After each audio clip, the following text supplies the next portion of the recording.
Hello friends, welcome to my channel. Today I will explain about what is oxidative phosphorylation. आज हम बात करने वाले हैं ऑक्सीडेटिव फॉस्फोराइलेशन के बारे में, ठीक है। तो शुरुआत करते हैं ऑक्सीडेटिव फॉस्फोराइलेशन क्या है। सबसे पहले उनके स्टेप्स है फॉस्फोर ऑक्सीडेटिव फॉस्फोराइलेशन के, ठीक है। Delivery of electrons bye NADH and FADH2। बात यह है कि क्रेब्स चक्र जो है और ग्लाइकोलिसिस है, उन सभी में से जो NADH और FADH, ये दोनों मॉलिक्यूल्स जो है वो यहाँ पर आते हैं और ये उनमें से इलेक्ट्रॉन है वो डिलीवर होते हैं। क्यों ये इलेक्ट्रॉन डिलीवर होते हैं? क्योंकि NADH और FADH2 वो दोनों रिड्यूस होते हैं। क्या होते हैं? रिड्यूस। इलेक्ट्रॉन जो NADH और FADH2 वो रिड्यूस हो गए तो इलेक्ट्रॉन है वो वहां से डिलीवर हो गए, मूव हो गए। और reduce NADH and FADH to transfer the electron to molecules near the beginning of the transport chain. इस प्रोसेस के अंदर क्या होता है? सबसे पहले मैंने बताया कि जो क्रेब्स चक्र है उनमें से NADH2 और FADH2 वो फॉर्म होते हैं और ये एनर्जी के मॉलिक्यूल्स NADH2 और FADH2 इस प्रोसेस के अंदर एंटर होते हैं। इस प्रोसेस यानी कि इलेक्ट्रॉन ट्रांसपोर्ट चेन, या तो हम दूसरी वर्ड्स में बोलते हैं इलेक्ट्रॉन ट्रांसपोर्ट सिस्टम, ETS, ठीक है। Electron transport system. इसमें से ट्रांसपोर्ट इलेक्ट्रॉन है वो मूव होते हैं, ट्रांसपोर्ट होते हैं एक कॉम्प्लेक्स से दूसरे कॉम्प्लेक्स में, दूसरे में से तीसरे कॉम्प्लेक्स में, और वैसे वो करते करते लास्ट में पहुंचते हैं एटीपी सिंथेस के पास। और वहां एटीपी सिंथेस के पास वो पहुंचने के बाद वो एटीपी है वो सिंथेसाइज करते हैं। फर्स्ट स्टेप हुआ हमारा कि NADH और FADH2 में से इलेक्ट्रॉन डिलीवर होता है और वो ट्रांसफर होते हैं अदर मॉलिक्यूल्स के ऊपर, और उससे बोलते हैं ट्रांसपोर्ट चेन, ठीक है। Electron transport and proton pumping, ये दूसरा स्टेप है। कि फर्स्ट में हमने बताया कि NADH2 और FADH2 में से इलेक्ट्रॉन रिड्यूस होकर वो वहां से डिलीवर होता है अलग अलग कॉम्प्लेक्स के ऊपर। साथ ही साथ ये दूसरा नंबर का जो स्टेप्स है वो भी वहां पर देखने को मिलता है, इलेक्ट्रॉन ट्रांसपोर्ट होता है और उसके साथ प्रोटॉन पंप होता है, यानी कि प्रोटॉन पंपिंग होता है। आगे देखते हैं तीसरा step, splitting of oxygen to form water. तीसरा स्टेप क्या है कि ऑक्सीजन वो स्प्लिट होता है और वाटर को फॉर्म करता है। कैसे करता है हम इस लेक्चर्स के एंड में आपको पता चलेगा, इस प्रोसेस को सारी देखने के बाद, कि वाटर कैसे फॉर्म होता है। और लास्ट वाला जो एक हमारा जो स्टेप है कि एटीपी सिंथेसिस, वो एटीपी सिंथेस है। और वो F0 और F1 जो वो दोनों की मदद से वो एटीपी सिंथेसाइज होती है, वो कैसे होती है देखते हैं। चलो आगे, ठीक है। तो इस फिगर के अंदर आपको देख रहे होंगे कि कैसी प्रोसेस है। ये हम देखते हैं माइटोकॉन्ड्रिया है, माइटोकॉन्ड्रियल ये मैट्रिक्स है, ठीक है। और ये माइटोकॉन्ड्रिया है उसका इंटर मेम्ब्रेन स्पेस है, ठीक है। और ये है इनर माइटोकॉन्ड्रियल मेम्ब्रेन, ठीक है। ये तीन के बारे में पता चल गया, ये मैट्रिक्स है और इनर माइटोकॉन्ड्रियल मेम्ब्रेन, और ये है स्पेस, ठीक है, इंटर मेम्ब्रेन स्पेस। चलो हम देखते हैं, इसमें से आपको देखने को मिलते होगी कि कॉम्प्लेक्स 1, कॉम्प्लेक्स 2, कॉम्प्लेक्स 3, कॉम्प्लेक्स 4, ठीक है।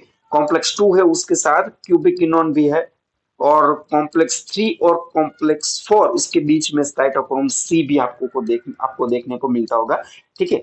और इस प्रकार से कुछ उनकी जो प्रोसेस है वो ऐसे होती है कि NADH2 है वो कॉम्प्लेक्स 1 जो है वहां वो रिड्यूस होता है और NADH2 में से NAD प्लस वो हो जाता है, और प्रोटॉन और इलेक्ट्रॉन वहां से डिलीवर होना शुरू होते हैं। प्रोटॉन है वो पंप होकर इंटर मेम्ब्रेन स्पेस के अंदर चला जाता है और इलेक्ट्रॉन है वो अलग अलग मॉलिक्यूल्स के अंदर ट्रांसफर होता है, ठीक है।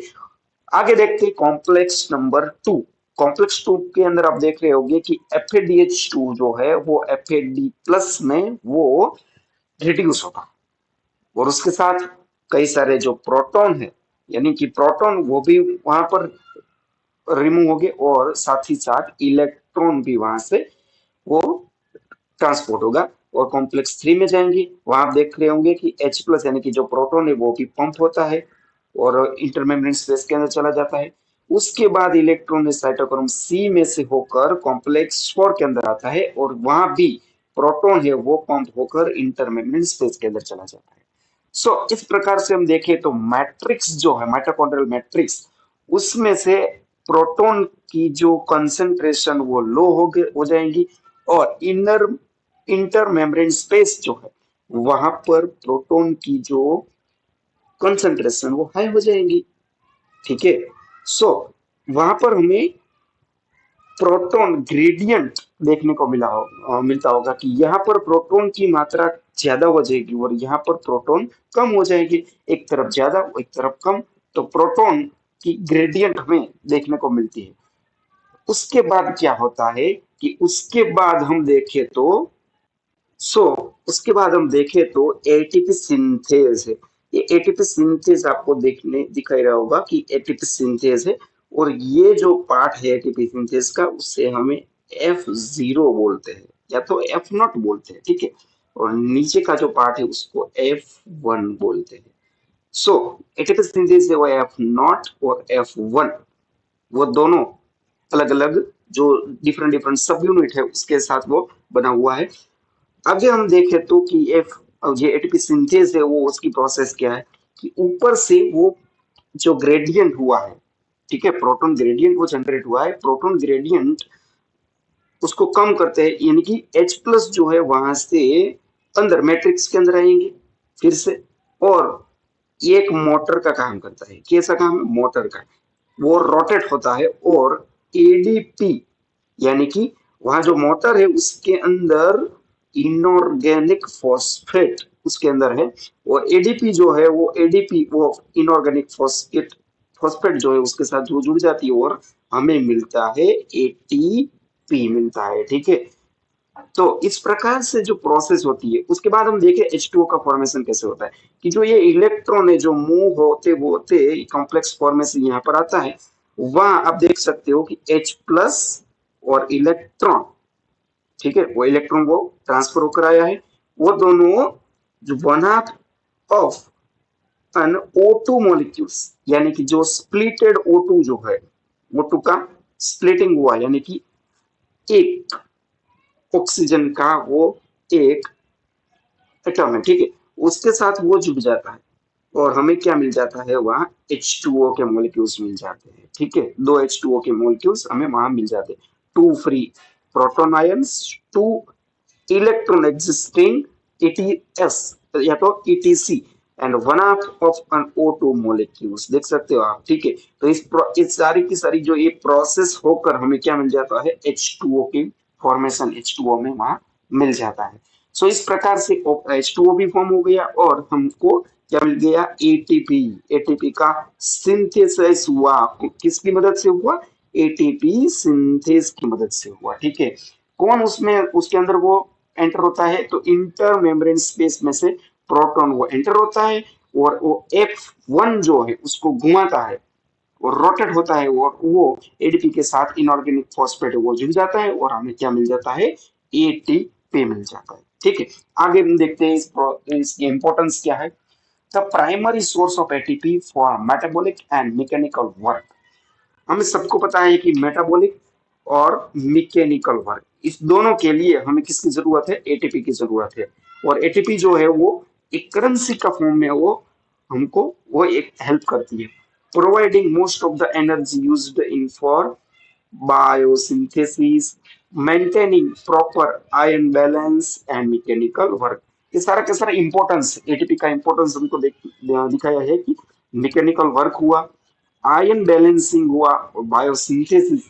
इस सभी के अंदर हमें क्या जरूरत है?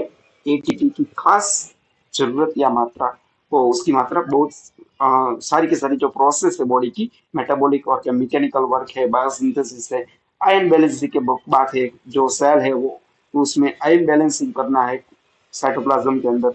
देन मैकेनिकल वर्क है, सभी सभी के अंदर हमें एटीपी का इंपॉर्टेंस। हाँ ठीक है। What is the role of oxygen in oxidative phosphorylation? Oxygen site at the end of the electron transport chain. Electron transport chain जो है, क्योंकि जो कॉम्प्लेक्स वन जो है वहां से लेकर इलेक्ट्रॉन जो ट्रांसफर होते होते जो 4 नंबर का जो कॉम्प्लेक्स है वहां पर जो इलेक्ट्रॉन मूव होता है, डिलीवर होता है इलेक्ट्रॉन। सो उसका जो लास्ट वो साइट हम देखें तो क्या है, ऑक्सीजन का है। ठीक है। where it accept electron pick up proton to form water। ठीक है। मैंने आगे बताया कि ये प्रोटॉन और इलेक्ट्रॉन उसके साथ स्प्लिटेड ऑक्सीजन जो जुड़ जाता है तो हमें क्या फॉर्म होता है, H2O जो है वो फॉर्म होता है। ठीक है। तो आज के इस लेक्चर के अंदर आपको सभी बातें समझ में आई होगी कि इलेक्ट्रॉन ट्रांसपोर्ट चेन यानी कि जो एटीपी का सिंथेसिस, किसका, एटीपी का सिंथेसिस, किस में से एटीपी का सिंथेसिस, Na-DH2, FADH2, ये दोनों में से कैसे एटीपी का सिंथेसाइज होता है वो सारी की सारी बातें आपको इस लेक्चर के अंदर समझ में आई होगी। दूसरी बात हम देखें तो कि एक NaDH2 जो है, क्या एक NaDH2 जो है उसमें से कितनी एटीपी मिलती है, कितनी एटीपी मिलती है, तो 3 एटीपी मिलती है। कितनी एटीपी मिलती है बच्चों, एटीपी मिलती है 3। और कई जो रेफरेंस बुक है उसके अंदर 2.5 भी हमको देखने को मिलता है, लेकिन हम कैलकुलेशन के हिसाब से चले तो 3 एटीपी हमें 1 NaDH2 के उनके अंदर से हमें मिलती है। दूसरी बात की एक FADH2 है, क्या है, FADH2, उसमें से कितनी एटीपी मिलती है, तो हमें 2 एटीपी मिलती है। कितनी एटीपी मिलती है एक FADH2 में से, 2। कई सारी रेफरेंस जो है उसके अंदर हमें दिखाई दिया है कि 1.5 एटीपी उसके अंदर मिलती है, लेकिन कैलकुलेशन के हिसाब से हम देखें तो 2 ATP form from 1 molecules of FADH2। ठीक है। तो सारी बातें इस लेक्चर के अंदर आपको समझ में आई होगी। सो आप मेरे चैनल के ऊपर नए हैं तो प्लीज मेरे चैनल को सब्सक्राइब कीजिए और बेल आइकन है उसको क्लिक कर दीजिए, क्योंकि जो अगला जो मेरा नेक्स्ट वीडियो है वो आपको नोटिफिकेशन थ्रू आपको मिल जाए। दूसरी बात की चैनल को सब्सक्राइब कर देने के बाद लाइक भी कर दीजिए इस वीडियो को, और किसी भी क्वेरी आपको आती है इस लेक्चर के ऊपर तो आप मुझे प्लीज कमेंट में बता सकते हैं, मैं आपको मेल के थ्रू आपको क्वेरी को सॉल्व करूंगा। ठीक है। Thank you so much my friends.